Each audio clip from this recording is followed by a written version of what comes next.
تشنگی عشق از وہیبہ فاطمہ۔ لیکن اسے بظاہر رتی برابر بھی پرواہ نہیں تھی۔ جانے دو جہاں جاتی ہے، مجھے کوئی فرق نہیں پڑتا۔ وہ زہر خند ہوا۔ جب آپ نے انہیں چھوڑنا ہی نہیں تھا تو رات طلاق کی بات کیوں کی؟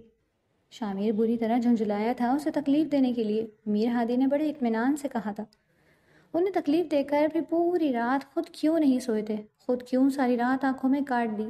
شامیر نے اس کا محاصرہ کرنا چاہا۔ وہ میرا مسئلہ ہے شامیر۔ وہ لاپرواہ تھا، جامد پتھر سا سخت اور ساکت شامیر اسے دیکھ کر رہ گیا۔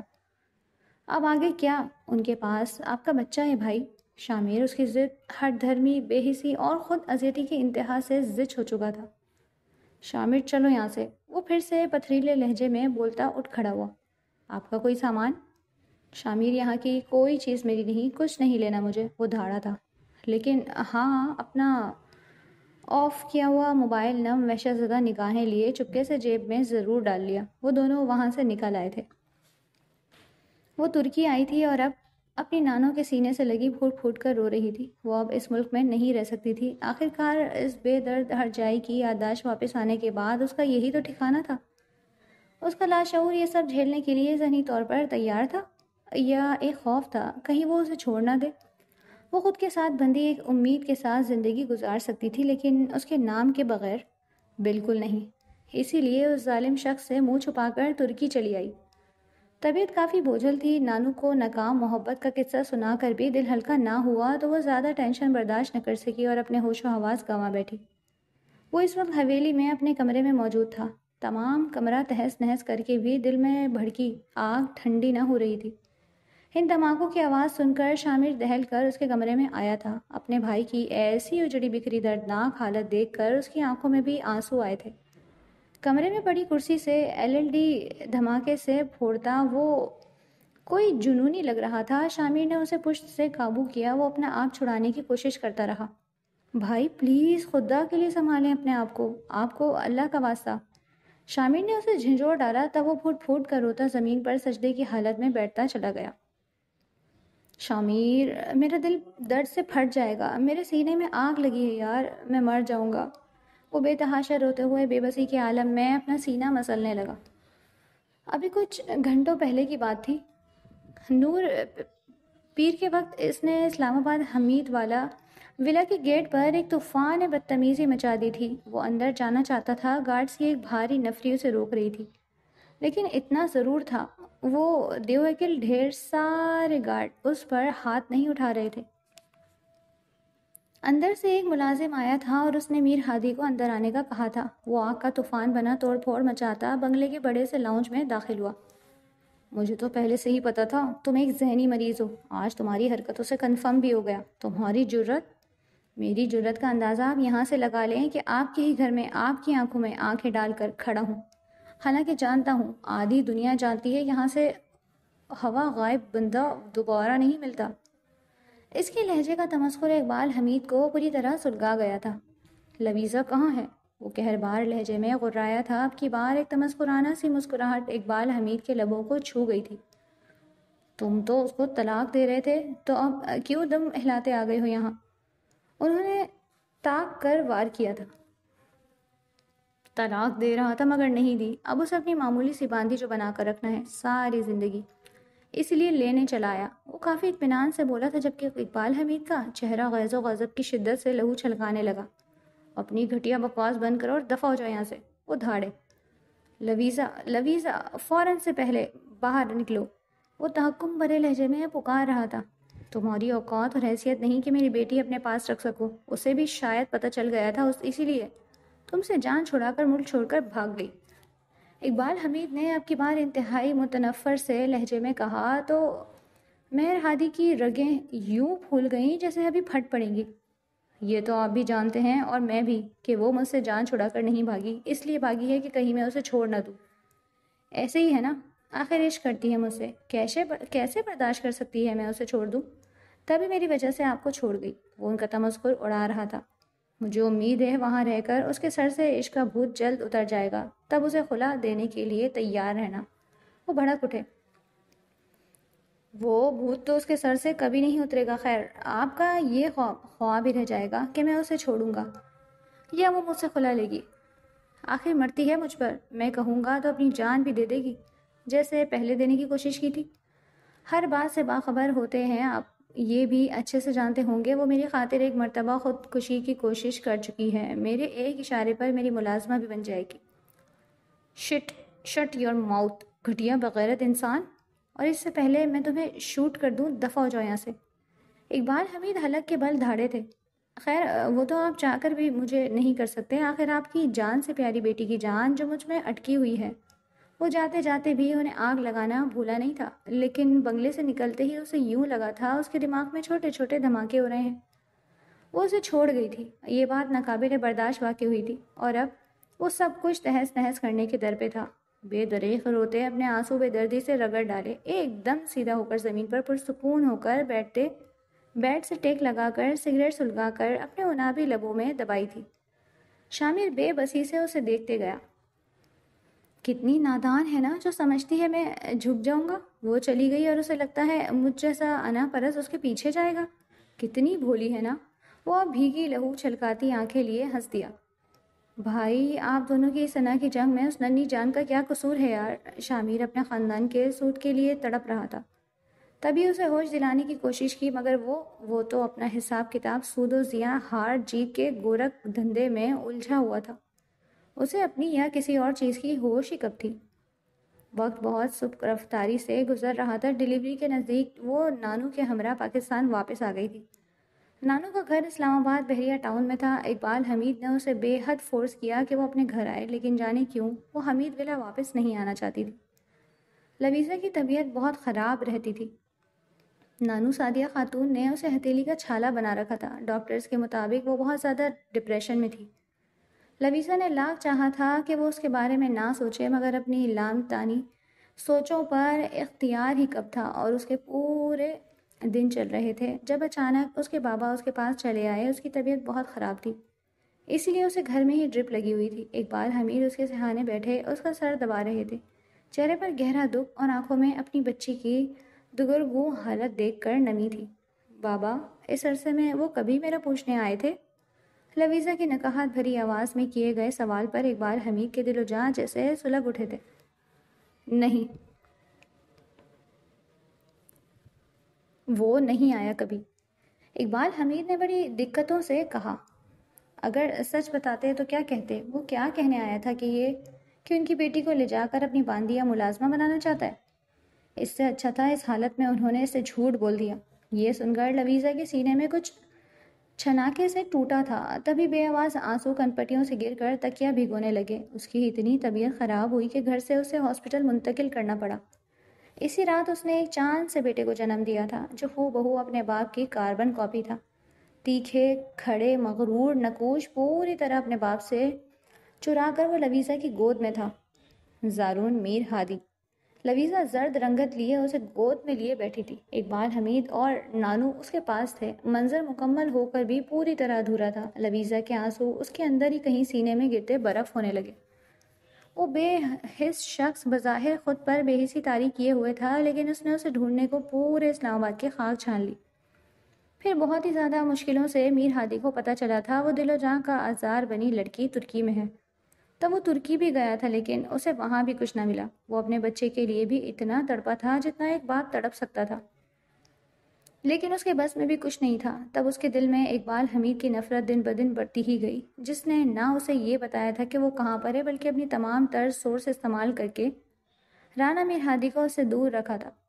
یہ نفرت کیا رنگ لانے والی تھی یہ تو وہ خود بھی نہیں جانتا تھا. پھر آخرکار اس کی سن لی گئی، اور پورے 1 سال 10 ماہ بعد اسے اس کا آتا پتہ معلوم ہوا. وہ ایک کمپنی میں کام کر رہی تھی. وہ اسی دن اس آفس میں جا پہنچا. وہاں کے ڈائریکٹر مسٹر زیان سے ملاقات کی. میر ہادی نے اسے دور سے دیکھا. شیشے کے اس پار وہ اپنے کیبن میں ایک فائل پر جھکی ہوئی تھی. اورنج براؤن شیڈ کے شلوار قمیض کے اوپر ہم رنگ دوپٹہ سلیقے سے سر پر جما رکھا تھا. وہ قاتل حسینہ پہلے دن سے دلکش اور خوبصورتی کی جیتی جاگتی مورت دکھائی دی. ایک پتھر دل پتھر سے تراشے مورت، ظالم، بے حس اور بے درد. اسے وہاں دیکھ کر رانا میر ہادی کے تن بدن میں آگ کے بھانبٹ جل اٹھے. اس کی زندگی برباد کر کے، اس کی زندگی کو آگ لگا کر، اس کا سکھ، چین، نیندیں سب حرام کر کے وہ اتنے سکون میں تھی. سچ میں اس کا سبھی کتاب چہرہ پرسکون تھا. رانا میر ہادی کا دل کیا اس کے سر پر جا پہنچے اور اس کو یوں جھنجھوڑ ڈالے کہ اس کی یہ لاپرواہی، بے اعتنائی اور بے نیازی خاک میں مل جائے.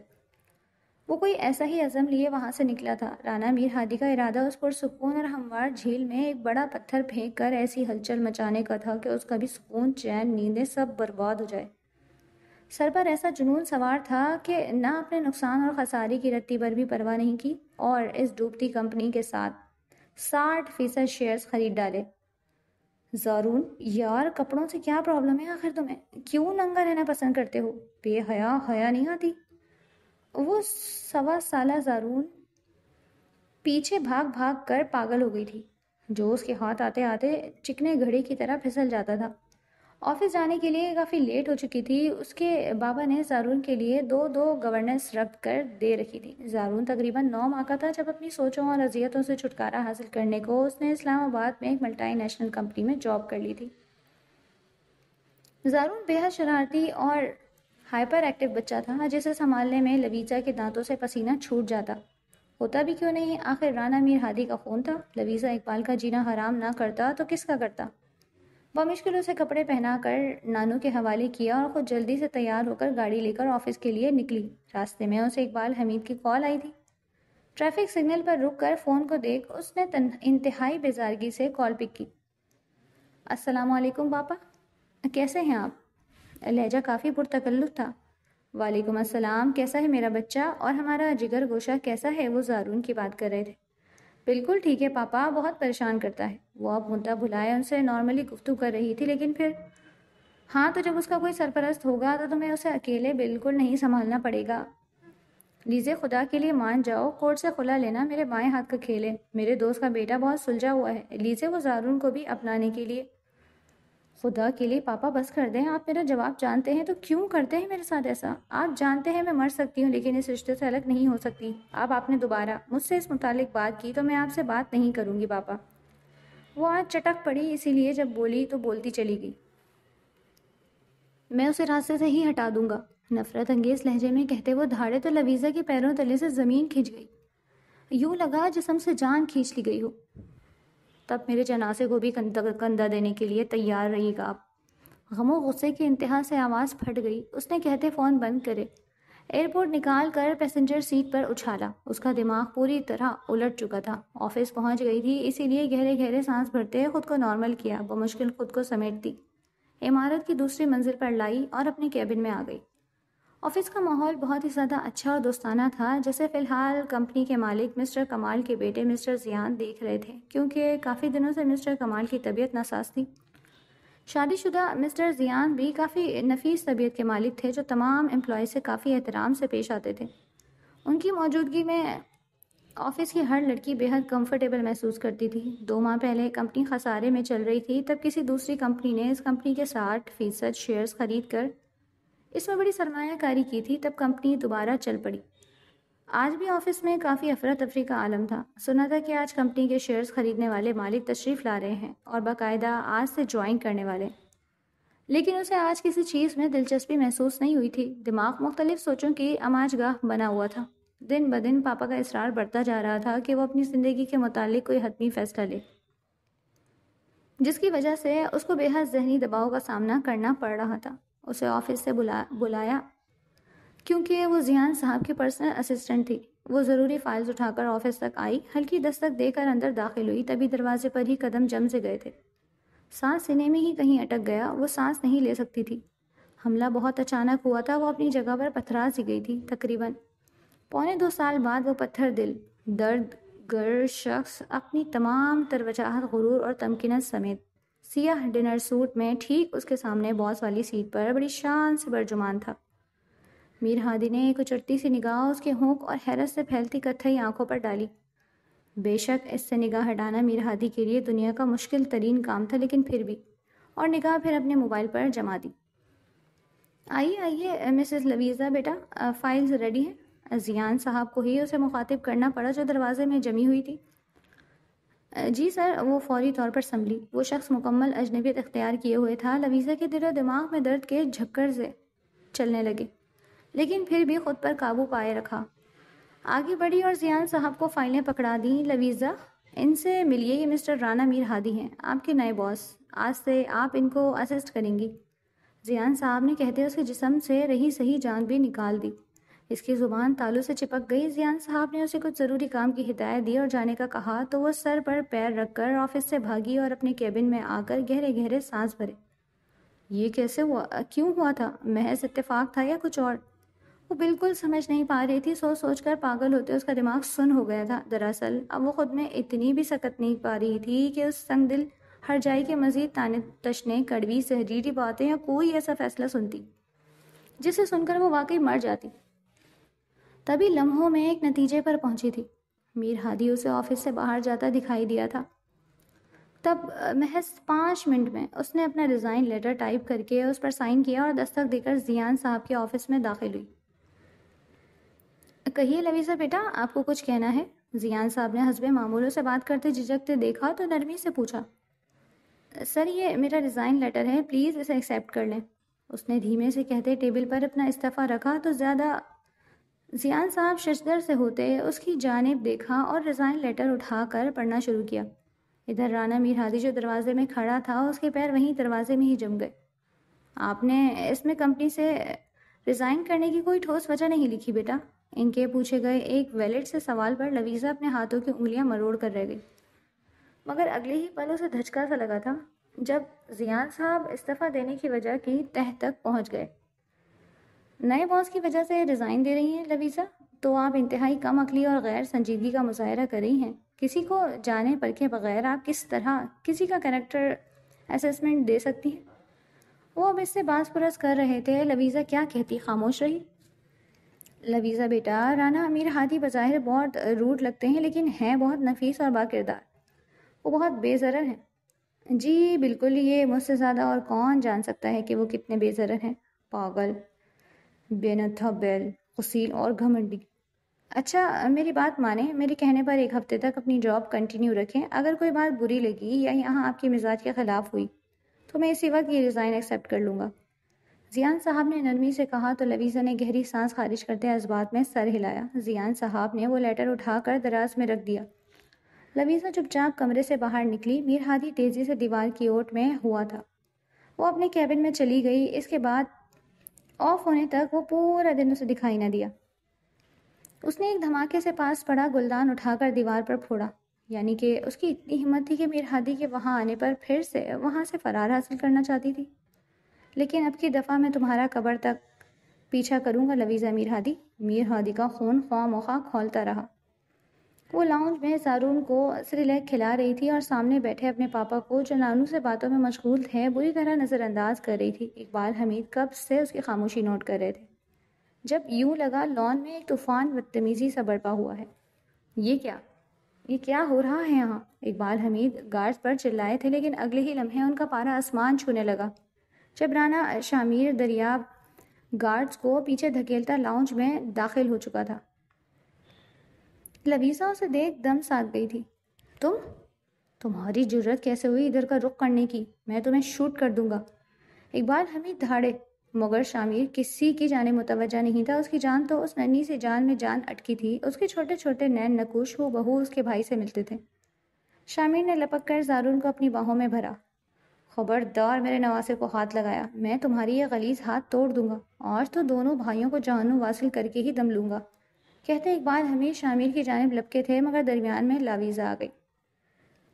اسٹاپ اٹ پاپا، خدا کے لیے بس کریں آپ، میرے معاملات سے دور رہیں، میں خود ہی ہینڈل کر لوں گی سب، لویزا نے بے تاثر لہجے میں کہا تو اقبال حمید وہیں ساکت ہو گئے۔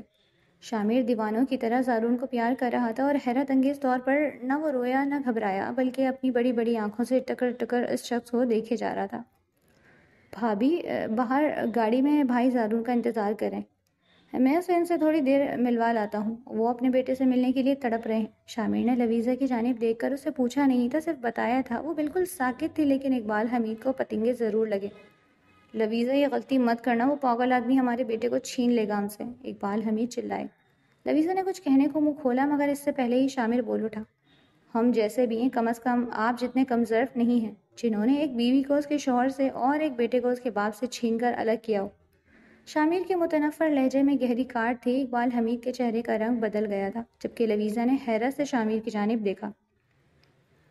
بھابھی، آپ کو جانے پتہ ہے یا نہیں، لیکن بتاتا چلوں کہ آپ کے جانے کے بعد بھائی آپ کو لینے آئے تھے، لیکن آپ کے والد محترم نے نہ صرف انہیں اپنے گھر سے بے عزت کر کے نکالا، بلکہ بھائی کو یہ تک نہیں بتایا کہ آپ کہاں ہیں۔ حتیٰ کہ بھائی آپ کا جہاں سے اتا پتہ کروانے کی کوشش کرتے، وہاں سے آپ کے والد محترم تمام ڈیٹا غائب کروا دیتے۔ باپ تو بیٹیوں کا گھر بسانا چاہتے ہیں، لیکن ان کے بھائی کے لیے اس بلا وجہ کی نفرت نے آپ کا گھر برباد کر دیا۔ شامیر کہہ کر رکا نہیں، زارون کو لے کر باہر نکل گیا، جبکہ لویزا کو لگا اس کے سر سے چھت چھن گئی ہے۔ وہ ننگے سر آبلہ پا بھڑکتے صحرا میں کھڑی ہے۔ لویزا نے اقبال حمید کی جانب دیکھا۔ وہ شکستہ سے وہاں کھڑے تھے جنہوں نے ایک مرتبہ بھی شامیر کی کسی بات کی نفی نہیں کی تھی۔ مطلب وہ سب بول رہا تھا، لیزے میری گڑیا، وہ مجھ سے عجیب طرح کے بکواس کر رہا تھا، کہہ رہا تھا تمہاری بیٹی کو اپنی لیزے لیزے۔ اقبال حمید اسے آوازیں دیتے رہے، مگر وہ پھوٹ پھوٹ کر روتی ہوئی جا کر اپنے کمرے میں بند ہوئی تھی۔ اسے کچھ بھی نہیں سوچ رہا تھا، تڑپ تڑپ کر روتے اپنا سر پکڑ لیا، اپنے بیٹے کو سینے سے لگائے۔ میر ہادی کی آنکھوں میں آنسو تھے، بڑا جذباتی سا منظر تھا۔ شامیر کی آنکھیں بھی نم تھیں، عجیب سے خوبصورت ترین احساسات تھے۔ زارون نے اپنے چھوٹے چھوٹے ہاتھوں سے میر ہادی کے چہرے کو چھوا۔ جب تک ہادی اس سے ملا نہیں تھا تب تک اسے صبر تھا، لیکن اب اس ننھی سی جان کو گود میں اٹھائے اسے یوں لگا جیسے وہ اپنی اولاد کے بغیر ایک پل بھی نہیں جی پائے گا۔ زارون نے بھی باپ کی گود میں ذرا سے بھی اجنبیت کا اظہار نہیں کیا تھا، بلکہ وہ اس کی گھنی مونچھوں کو اپنی چھوٹی چھوٹی مٹھیوں میں بھر رہا تھا۔ ہادی نے اسے گدگداہا تو وہ کھلکھلا کر ہنس دیا۔ مجھے لگتا ہے سنکی بڈھے نے بھابھی کو بتایا ہی نہیں کہ آپ انہیں لینے گئے تھے۔ ابھی میں نے بتایا تو بھابھی کافی صدمے میں لگ رہی تھی۔ شامیر نے اسے بتانا ضروری سمجھا تھا، مگر وہ زارون میں یوں مگن تھا جیسے اسے کسی بات کی پرواہ نہ ہو۔ شامیر نے ایک سرد سانس اپنے اندر کھینچی۔ اس اونٹ سے کسی کروٹ نہیں بیٹھنا۔ 2 گھنٹے زارون کو اپنے پاس رکھنے کے بعد شامیر نے اسے اندر پکڑایا اور وہاں سے چلے گئے۔ پھر وہ روز 2-3 گھنٹے کے لیے یوں ہی زارون سے ملنے آتے رہے۔ وہ باقاعدگی سے آفس آ رہی تھی، پورا ہفتہ ہو چکا تھا۔ راوی نے چین ہی چین لکھا، اسے سکون ہی رہا، کیونکہ میر ہادی نے اسے آفس میں ایک مرتبہ بھی مخاطب کرنے کی کوشش نہیں کی۔ وہ آفس کی سیکنڈ شفٹ میں کام کر رہی تھی، شام 4 سے رات 9 بجے تک، اسی لیے وہ پھر سے اپنی روٹین کے مطابق کام کر رہی تھی۔ لیکن پھر ایک ہفتے بعد اس پرسکون سی جھیل میں چھوٹے چھوٹے کنکر گرنے لگے۔ کبھی اس کی بنائی پرفیکٹ فائل بار بار ریجیکٹ ہوتی، کبھی 2-3 فائل پر اکٹھا کام کرنے کو دے دیا جاتا، کبھی اوور ٹائم کرنے پر فورس کیا جاتا، تو کبھی اس کے کیبن سے فائلز غائب ہو جاتی۔ اسے سمجھ نہیں آ رہی تھی اس کے ساتھ ہو کیا رہا ہے۔ اب بھی پیون نے 2-4 اکٹھی فائل کا لا کر اس کے میز پر رکھی۔ بیٹی، یہ سر نے کہا ہے ابھی درست کر کے دیں۔ پیون کہہ کر چلا گیا، لیکن لویزا کے تن بدن میں آگ لگ گئی۔ ابھی یا آر یا پار والی بات تھی۔ وہ فائلز اٹھا کر شعلہ جوالا بنی اس کے کمرے تک آئی تھی۔ زیان صاحب 1st فلور کے آفس میں شفٹ ہو گئے تھے۔ دروازے پر دستک دے کر وہ دندناتی آفس میں داخل ہوئی۔ وہ لیپ ٹاپ پر جھکا ہوا تھا۔ چونک کر اس کی جانب دیکھا، جس نے فائلیں لا کر پٹکنے والے انداز میں ٹیبل پر رکھی تو میر ہادی کے ماتھے پر بالوں کا جال سا بچھ گیا۔ فائنلی اس کی کوششیں رنگ لے ہی آئیں۔ وہ جو اسے پوری طرح نظر انداز کیے ہوئے تھی، میر ہادی اسے خود تک لانے میں کامیاب ہو گیا تھا۔ وہ چاہتا تھا وہ سامنے سے آ کر اسے پہلے مخاطب کرے۔ کیوں کر رہے ہیں آپ یہ سب؟ وہ بہت بری طرح تپی ہوئی تھی۔ میر ہادی نے اسے بغور دیکھا، جو سیاہ شلوار قمیض میں سیاہ دوپٹہ نفاست سے سر پر جمائے ہوئے آسمان سے اتری کوئی نازک سی پری لگ رہی تھی۔ میر ہادی کے پیاسے گلے میں گٹھلی سی ابھر کر معدوم ہوئی۔ کیا کر رہا ہوں میں؟ باس ہونے کے ناطے آپ کو کام دیا ہے، نہیں ہوتا آپ سے؟ وہ صاف اسے چڑھا رہا تھا، لیوا کے تو گویا تلووں سے لگی سر پر بجھی تھی۔ میں نے یہ ڈیٹا بہت محنت سے کلیکٹ کیا ہے، آپ مجھے بتائیں اس میں کیا غلطی ہے؟ میں انہیں خود دیکھ لوں گا، آپ ابھی جائیں اور گودام کی چیکنگ کر کے مجھے پروڈکشن کی ساری رپورٹ بنا کر لا کر دیں۔ میر ہادی نے لاپرواہی سے کہا تھا، مگر لویزا کے 14 طبق روشن ہو گئے تھے۔ سر یہ میرا کام نہیں ہے، وہ مٹھیاں بھیج کر دانت پیس کر بولی۔ یہ میں طے کروں گا کہ آپ کا کیا کام ہے کیا نہیں، پرسنل اسسٹنٹ صاحبہ۔ وہ بھی طنزیہ لب و لہجے میں بولا تھا، مگر لویزا کے سارے فیوز اڑ گئے تھے۔ گودام یہاں سے کافی دور اور ویرانے میں ہے، وہ بہت ڈینجرس ایریا ہے، میں وہاں کیسے جا سکتی ہوں سر؟ لویزا کا چہرہ غصے سے تانبے کی طرح تپنے لگا تھا. سمجھ نہ آئی مقابل آدمی اسے کس جرم کا بدلہ لے رہا ہے. کافی اچھا بہانہ ہے کام سے بچنے کا، کام چوری کا فل پروف بہانہ. اس نے بڑے ہی کاٹدار لہجے میں کہا تھا. میں جا رہی ہوں، وہ کہتی تنفن کرتی وہاں سے نکل گئی. میر ہادی نے ریوالونگ چیئر کی پشت سے سر ٹکا کر آنکھیں موند لی. دل تھا کہ اس کے قدموں میں ڈھیر ہونے کو تیار تھا. جسم و جاں اس کے فراق میں جھلس رہے تھے، مگر اپنی جھوٹی انا کے قلعے کا علم بھی تو سر بلند رکھنا تھا، چاہے اسے کرنے میں جان لبوں پر کیوں نہ آ جائے. کچھ ہی دیر گزری تھی جب زیان صاحب آفس میں فون کان سے لگائے پریشان حال سا داخل ہوا تھا. اس نے فون رکھا اور میر ہادی کی جانب متوجہ ہوا. میر ہادی، آپ نے لویزا کو گودام بھیجا ہے؟ زیان اب اس سے پاس پرس کر رہا. جی، اس نے لاپرواہی سے کہا. زبان نے اپنا ماتھا مسلا، لیکن وہ اس کا کام نہیں تھا. میر ہادی وہ بے حد پریشان نظر آ رہے تھے. میر ہادی کے ماتھے پر بالوں کا جال سا بچھ گیا. یہ میں طے کروں گا کون کیا کام کرے گا، اس نے سنجیدگی سے کہا. آپ کو اندازہ بھی ہے میر ہادی آپ نے اسے کتنی بڑی مصیبت میں پھنسا دیا ہے. گودام کے آس پاس ایک گروہ کافی سرگرم عمل ہے. اب تک وہاں آس پاس کی 2 بچیوں کے ساتھ اجتماعی زیادتی ہو چکی ہے اور آج تک کوئی پکڑا نہیں گیا. گودام بھی اسی ایریا میں ہے، وہاں دن کے وقت کوئی خاتون نہیں جاتی اور اب تو پھر مغرب کے بعد کا وقت ہو گیا ہے. اس کا فون آیا تھا، مجھے بولا ہے کہ میرے ساتھ کچھ بھی ہوا اس کے ذمہ دار رانا میر ہادی ہوگا. زیان کے منہ سے نکلنے والے جملے لفظ نہیں تھے، پگھلا ہوا سیسا تھے جو میر ہادی کے کانوں میں انڈیلے گئے تھے. وہ بجلی کسی تیزی سے اپنا فون اٹھائے کرسی سے اٹھا اور باہر کی جانب لپکا. میں نے پولیس کو فون کر دیا ہے پروٹیکشن کے لیے. زیان نے پیچھے سے ہانک لگائی، مگر اسے سنائی کب دے رہا تھا. وہ بجلی کی سی رفتار سے باہر بھاگا. وہ گودام کے کافی قریب تھی جب ایک دھماکے کی آواز آئی. اس کے منہ سے ہلکی سی چیخ نکل گئی کیونکہ گاڑی بری طرح ہچکولے کھاتی سڑک کے کنارے لگے درخت سے ٹکرائی بند ہوئی تھی. لویزا کو اندازہ ہوا گاڑی کے ٹائر پھٹ چکے تھے اور یہ کوئی اچھا سائن نہیں تھا. وہ یقیناً بری طرح ٹریپ ہو چکی تھی. یہ سڑک پر جان بوجھ کر کیلیں بچھا کر کیا گیا ہوگا. لویزا نے گاڑی کے دروازے لاک کیے اور حاضر دماغی سے کام لیتی گاڑی سے باہر نہ نکلی. وہ زیان کو ساتھ ساتھ میسج ٹائپ کر کے بھیجی گئی. جب شکار گاڑی سے باہر نہ نکلا تو وہ مکروہ چہرہ لیے 6 سے 7 لڑکے بے ہنگم غلیظ کہے لگاتے گاڑی کے ارد گرد منڈلانے لگے. لویزا نے جلدی سے ڈیش بورڈ کھولا جس میں اس کی چھوٹی سی پسٹل پڑی تھی. اس نے وہ نکالی تو اس میں صرف 4 گولیاں تھیں. اے کبوتری، جلدی سے باہر نکل، آج تیری کڑھائی کھانے میں بہت مزہ آنے والا ہے. وہ جنگلیوں کی طرح گاڑی باہر سے پیٹتے اسے ہراساں کرنے کی کوشش کر رہے تھے. جب وہ کافی دیر ان کے مغلظات پکنے کے باوجود گاڑی سے باہر نہ نکلی تو ان میں سے ایک نے ایک من وزنی پتھر اٹھایا. لویزا کا دم نکل گیا. اس ہلکا زدہ کتے نے وہ پتھر ایک دھماکے سے گاڑی کے پچھلے شیشے پر پھوڑا تو لویزا کے منہ سے ایک چیخ نکلی. شیشے کے ٹکڑے اس کے بائیں کندھے اور سر میں لگے. وہ سب پیچھے سے گاڑی پر پل پڑے تو لویزا تیزی سے گاڑی سے باہر نکلی اور نشانہ ساتھ کر ایک لڑکے کو گولی مار دی. اسے ہلکاؤ زدہ کتوں کو گولی مارنا ہی مناسب ہوتا ہے. وہ رکی نہیں تھی. 4 گولیوں سے وہ 4 لڑکوں کے سینوں پر مختلف جگہ گولیاں مار کر زخمی کر چکی تھی. 3 گاڑی کی اوٹ میں ہو گئے. لویزا وہاں سے الٹے پیر بھاگی تھی. ادھر ان باقیوں کو بھی پتہ چل چکا تھا کہ لویزا کی پسٹل میں گولیاں ختم ہو گئی ہیں. وہ اس کے پیچھے لپکے تھے. لویزا بھاگتے ہوئے گودام میں گھس آئی تھی جو بالکل خالی پڑا تھا. وہ ایک محفوظ سی جگہ دیکھ کر وہاں چھپ گئی. وہ لڑکیوں سے غلیظ گالیاں دے رہے تھے، گندی گندی باتیں کرتے اسے ڈھونڈ رہے تھے. لویزا کے آنسو اتنی روانی سے بہہ رہے تھے کہ گال بھگو کر گردن پر بہنے لگے. اپنے لبوں پر سختی سے ہاتھ جما کر وہ اپنی سسکیاں دبا رہی تھی جب لبوں سے دلخراش چیخ برآمد ہوئی. اس کے آگے پڑے کاٹن ایک درندے نے پاؤں کے دھماکے دار ضرب مار کر دور اچھالے. لو، مل گئی. بہت مزہ آیا. آسان شکار میں کہاں مزہ آتا ہے.